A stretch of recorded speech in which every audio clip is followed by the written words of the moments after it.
one day I watched this video about the home ownership in Germany, and it turned out that Germans don't really buy homes.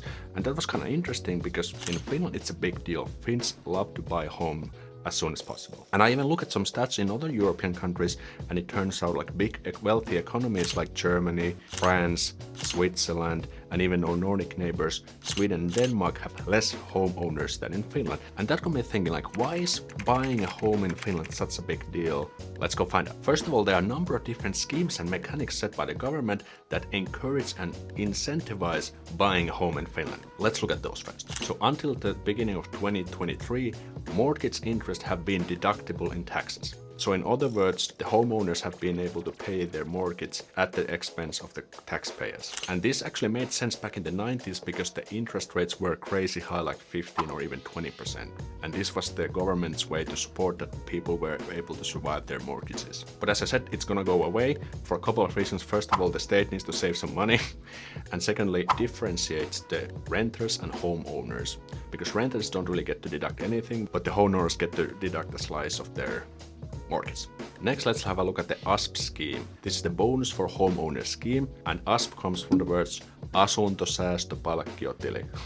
Word of the day. And this system was founded in the 1980s to incentivize people to save for their first home. And basically the idea of ASP is that you need to save 10% of the home's value, and the bank will give you loan for the rest 90%. And there are a number of benefits. I'm going to tell about those in a bit. But you need to save between 150 euros and 3,000 euros during 8 different calendar quarters. So that's the minimum saving time. So in other words, that's 2 years. 8 calendar quarters equals 2 years. So that's the minimum time you need to save before you qualify for this ASP scheme. Let's take an example. Let's say we have a home worth of 100,000 euro. 10% of that would be 10,000 euros. And if we wanted to save that 10,000 euros in 8 different calendar quarters, that means that we would have to save 1,250 euros per quarter. Note that you don't have to save the minimum 2 years. You can of course save for longer. So let's say that you're going to buy in 4 years. Of course, you can save also for 4 years. And people between the ages of 15 and 39 can open this ASP account at their bank.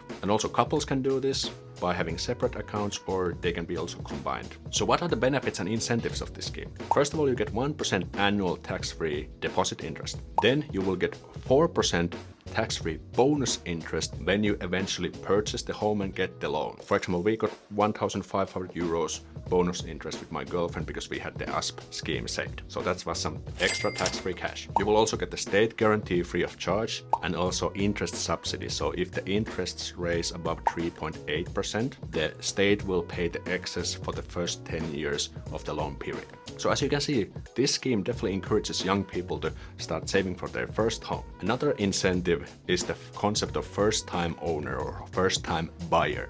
Ensiasunnon ostaja in Finnish. And in addition of the ASP scheme, first-time buyers have 2 additional perks. In Finland, when you buy a home or apartment, you have to pay a tax called transfer tax, varainsiirtovero in Finnish. And this tax is either 2% for flats and row houses of the debt-free price or 4% for houses. So if we have 100,000 euro apartment, 2,000 euro would go in taxes. But first-time buyers are exempt from the tax, so they don't have to pay the tax. So for example, this flat cost 320,000 euros and the 2% tax would have been 6,400 euros, but because we were first-time buyers, no tax paid. And the second bonus is that usually when you buy a home, you have to put at least 15% down payment. That's either in cash or other collateralized value. For example, if you have a stock portfolio, another home, land, or so on. But you, as a first-time buyer, you only have to put 5% down payment. So that's another way to make it easier for people to buy. And the criteria for the first-time buyers are, according to the Finnish Tax Administration, your age is 18 to 39 when you sign the contract. After the purchase, your share of ownership is 50% or more. You buy the place to use it as your permanent home, and you move within 6 months from the date you signed the contract. And on the date you signed the contract, you have not previously been a homeowner with at least 50% ownership of an apartment or a home. And to be honest, I don't know why they have the age limit at 39. It makes no sense, because sometimes you just cannot buy when you're younger, and maybe at older age you have better finances and stuff, but that's kind of weird, to be honest. Are you enjoying the video so far? Consider sending a super thanks using the button below.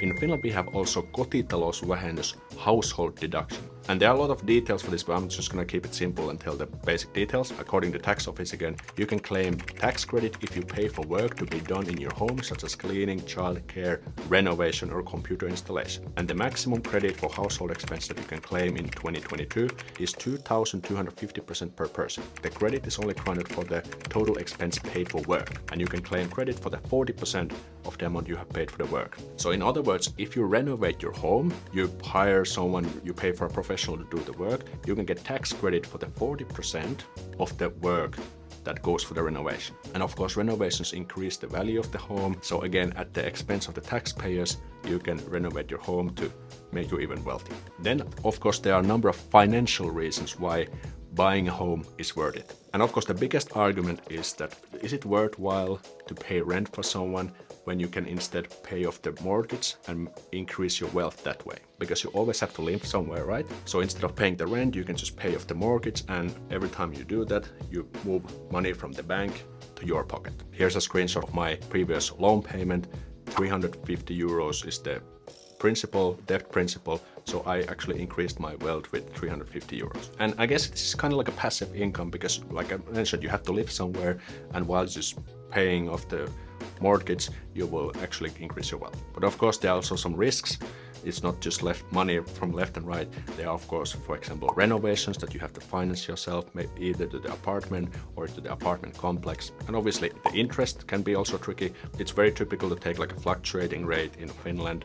And for example, my interest rate was revised 1 month ago, and it went from 50 euros to 200 euros. So that's more money for the bank, unfortunately. And of course, price appreciation, price increase for the homes is one important fact as well. Because in many areas, especially in cities where the population is increasing, the home values are also going up. Here we have a chart of like old block of flats and row house apartments compared to the year 2015. And as you can see, in big cities like Helsinki, Turku, Tampere, the prices have gone up more than 20% in 5 years. But there are also some areas where people are moving out and the prices can be also going down. As you can see, Vaasa, Lahti, Jyväskylä, they have been also price decreasing. And also at the same time, I want to remind you that there are some areas within these big cities, for example, Jyväskylä, where the prices are also going up. So these are just city averages. And another chart here from the 1970s, as we can see, the price index tells that the values of the homes have almost doubled in 50 years. And in Helsinki area almost went up by 2.5 times. Yeah. While it's kind of cool that the price goes up, it's good to understand that the money is in the walls, as we say in Finnish. So if you want to sell the place, it can take some time to get it sold. But in ideal situation, while you're paying off the mortgage and increasing your wealth that way, also the price of the apartment is going up. So you're increasing your wealth from both ends. Let's take a quick example. This is just like a random example. It's not really like a real life thing, but just to get the point across. Let's say we have the 100,000 home. We paid 10% down payment, so 10,000 euros, and we have 90,000 euro mortgage. Let's say after 5 years, you have paid the mortgage down to 80,000 euros, so you paid 10,000 euro in down the mortgage, and then the price of the apartment has also gone up to 120,000 euro. So we got 20,000 euro price increase plus 10,000 euro mortgage payments. We've increased our wealth with 30,000 euro in 5 years. But remember, this does not include, for example, renovations or maintenance payments or interest. That's also something you have to kind of take into account, but just to get the point across, this is how it works in ideal situation. What happens if you want to sell the place? Do you have to pay taxes on the profits? So let's say you bought the place, you lived there for 2.5 years, then you, for example, maybe you have kids, you want to get a bigger apartment, so you want to sell it and get a new place. So what happens? Usually when you're selling assets in Finland, you have to pay the capital gains tax, which is 30% or 34% of the profits. But here's the kicker.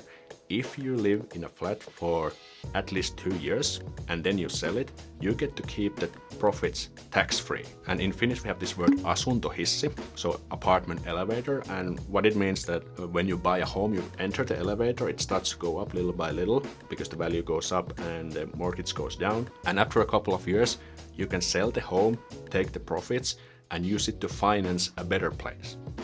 And the elevator keeps going up. Or another path you can take is that you can leave the first apartment for rent, start collecting rental income, and then you can, for example, buy a new place for yourself if your finances can handle it. But of course, sometimes things can go south. For example, the 90s, early 90s, we had this housing bubble crash and the values plummeted down. Many people lost their homes. That was a tough time. So that can also happen. So it's not just like money from left and right. But I think this next part is the most interesting part in terms of Finnishness, because the mindset or emotional reasons. And first of all, we have a couple of these sayings in Finnish. First is kotini on linnani, which means like my home is my castle.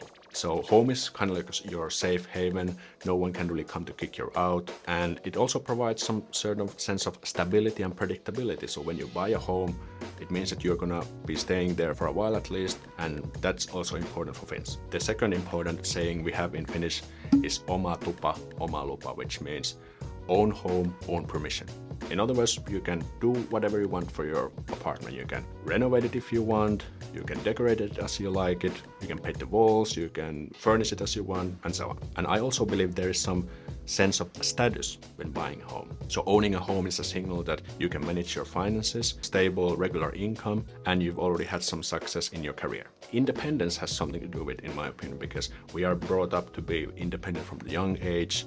We move out of home quite soon, like between 60 or 20 years old. And also buying a home is also one milestone of independence. You have managed to bought your own home. Also, the process to buy an apartment or home in Finland is actually quite straightforward. So my girlfriend and I, we bought this place 1 year ago. And basically how the process goes is that you just get the loan promise from the bank first. Then you just start to go see some apartments. When you find a place you want to make an offer, you can actually do it via email, like a secured email nowadays. It's very, very simple. The real estate agent just gives you the form and tells how to do it. And if the seller accepts it, then that's actually a committing offer.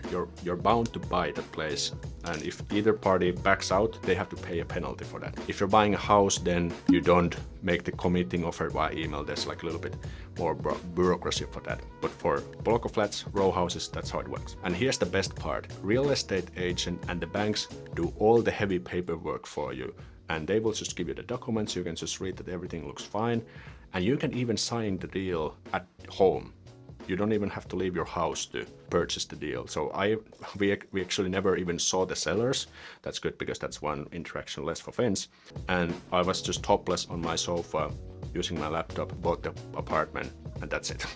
That said, buying a home in Finland is actually a pretty big deal, and it actually makes a lot of sense from many points of view. However, there's nothing wrong with renting, and renting can actually make a lot of sense as well, depending on your life situation. For example, it's easy to move out if you want. You don't have to worry about the mortgages, the renovations, and you can also have access to areas which would be otherwise impossible because the price would be too expensive. Also, for some people, it's never possible to buy a home because of their low income, and the home prices are climbing up all the time. So that can be also a problem. Also because the banks do not necessarily give out loans for low income people because they may think that it's like a risk from the bank's perspective. However, if you plan to live in Finland long term, you're planning to settle here for good, you have a stable job, I believe looking into buying a home here makes a lot of sense. And did you know that if you actually buy an apartment, like a block of flats, you don't own it? The ownership system is here quite weird. Make sure to watch this video to find out more.